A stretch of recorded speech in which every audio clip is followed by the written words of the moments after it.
सभी का एक बार फिर से बहुत स्वागत है टीवी 9 भारतवर्ष के इस सरयू किनारे सजे मंच से, जहां से लगातार हम रामलला की प्राण प्रतिष्ठा के समारोह से पहले लगातार हम संतों से बात कर रहे हैं, देश के समसामयिक मुद्दों पर बात कर रहे हैं और आपके सामने इस उत्सव जैसे माहौल की एक एक तस्वीर आपके सामने रख रहे हैं। देखिए, सुबह 10 बज चुके हैं, अयोध्या में है इस वक्त हम। राम मंदिर के प्राण प्रतिष्ठा समारोह को लेकर अयोध्या में जो उत्साह है वो तो हम आपको दिखाई रहे हैं, लेकिन आज प्राण प्रतिष्ठा समारोह का सबसे अहम दिन है।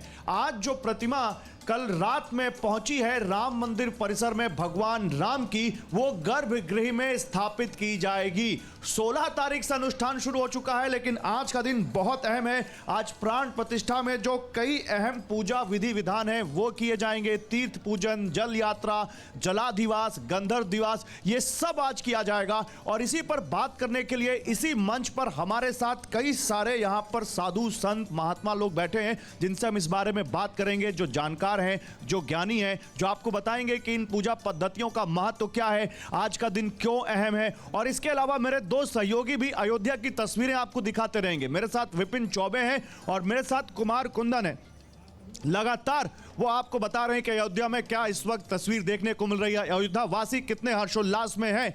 लेकिन मैं आपको एक और बहुत स्पेशल चीज दिखाना चाहता हूं। टीवी 9 भारतवर्ष के इस मंच पर दो कलाकार, दो लड़कियां निशा और मोनिका, जिस तरह से इस वक्त भगवान राम, माता सीता और लक्ष्मण जी की यहां एक पेंटिंग बना रही हैं, ये अपने आप में अद्भुत है। बिहार के दरभंगा से आई ये दोनों कलाकार, देखिए कितनी खूबसूरत पेंटिंग बना रही हैं। लेकिन इसमें एक और खास बात है, मोनिका इस वक्त जो पेंटिंग कर रही हैं वो आंखों पर पट्टी बांध कर रही हैं। ये आंख देख कर नहीं, बिना देखे। और मोनिका का तो यहां तक दावा है कि वो रामचरितमानस की चौपाइयां आज पढ़कर सुनाएंगी, वो भी आंख पर पट्टी बांधकर बिना देखे। तो ये भी आप देख सकते हैं, ये देखिए, आप मोनिका को देख सकते हैं जो आंख पर काली पट्टी बांधकर इस वक्त अपनी बहन निशा के साथ पेंटिंग कर रही हैं। तो इनसे भी हम बात करेंगे। लेकिन मंच पर कौन कौन है मैं आपको यह बता देता हूं। मेरे साथ मंच पर इस वक्त आप देखिए, यहां पर स्वामी दिनेशानंद जी महाराज हमारे साथ जुड़ चुके हैं, आपका स्वागत है। हमारे साथ यहां पर विनयानंद महाराज जी हैं, महाराज जी आपका स्वागत है। देवेशाचार्य जी महाराज इस वक्त हमारे साथ हैं। वरुण दास महाराज जी इस वक्त हमारे साथ हैं। आचार्य श्री हरित नारायण शरण जी महाराज हैं। आप सभी का बहुत बहुत स्वागत है। और क्योंकि आज बहुत अहम दिन है, हरित नारायण जी मैं आपसे शुरू करूंगा।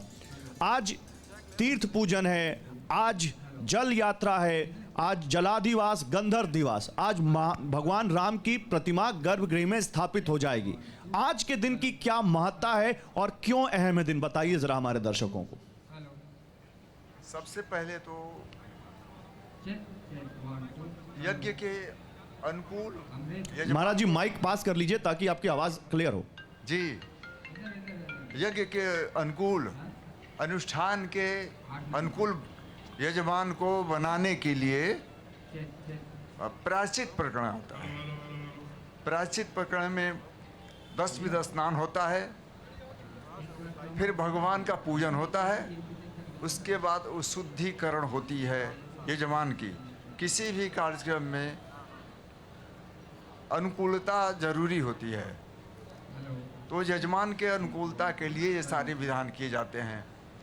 उसके बाद जी भगवान के प्राण प्रतिष्ठा में जी जलाधिवास, अन्नाधिवास, पुष्पाधिवास इत्यादि प्रक्रियाएं आती हैं। ठीक है, वो प्रक्रियाएं करने के बाद वो प्रक्रियाएं आज से शुरू हो रही हैं। देवेशाचार्य जी महाराज जी इसी प्रक्रिया पर रहते हैं अभी, मुझे बताइए इस प्रक्रिया को डिटेल में, आज क्या क्या होगा।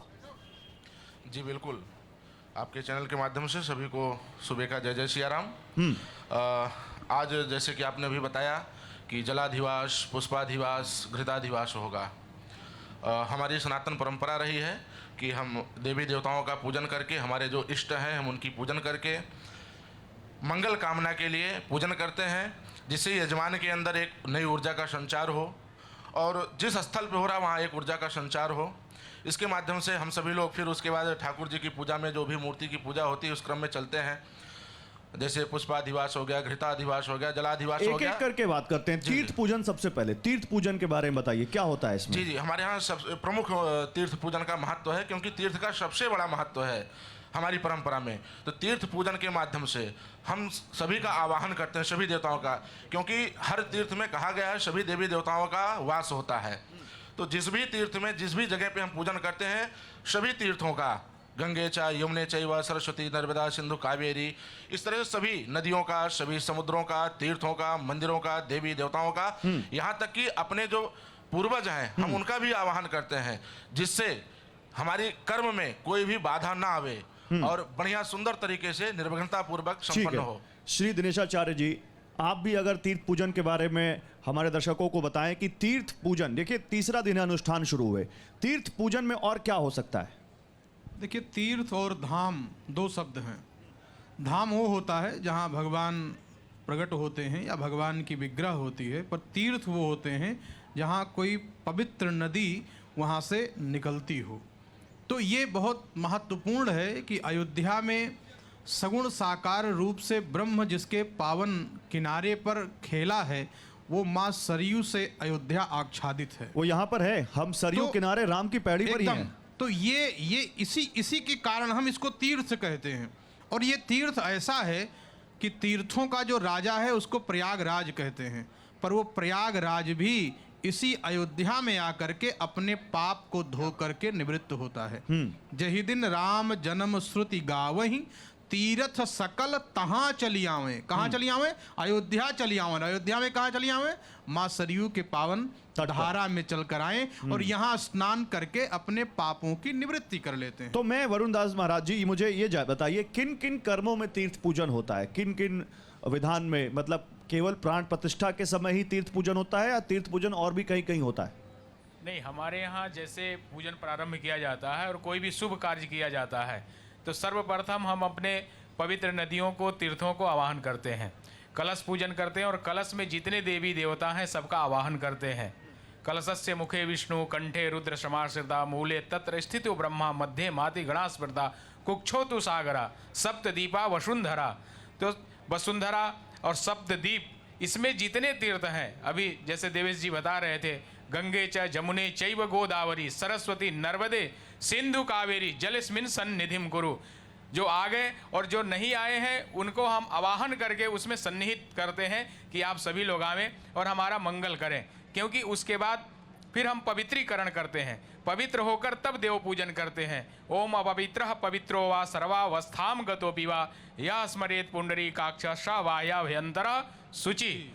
जो पवित्रीकरण हो गया है और कोई न्यूनता रह गई है, कहीं कोई त्रुटि रह गई है, तो वहां पर पुंडरीकाक्ष भगवान का स्मरण करके बाह्य और अभ्यंतर दोनों सुचिता के लिए हम भगवान का नामस्मरण करते हैं। ठीक, तो विनयानंद जी, तीर्थ पूजन पर एक आपका भी यहाँ पर मत, आज जो तीर्थ पूजन हो रहा है इसको कितना समय लगता है इस प्रक्रिया में, और उस कितने बजे से कितने बजे तक आपको लगता है, क्या मुहूर्त है इसका?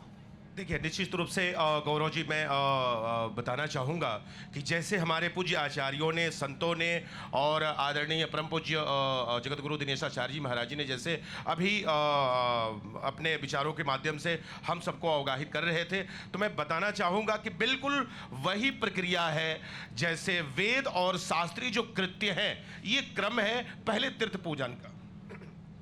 तीर्थ पूजन से ही हमारी सारी क्रियाएं प्रारंभ होगी। और निश्चित रूप से एक मैं बात और स्पष्ट कर दूं कि जो आज विग्रह के जो क्रम प्रारंभ होने वाले हैं भगवान रामलला के प्रतिष्ठा के, तो आज से वो सारी क्रियाएं प्रारंभ होने वाली हैं।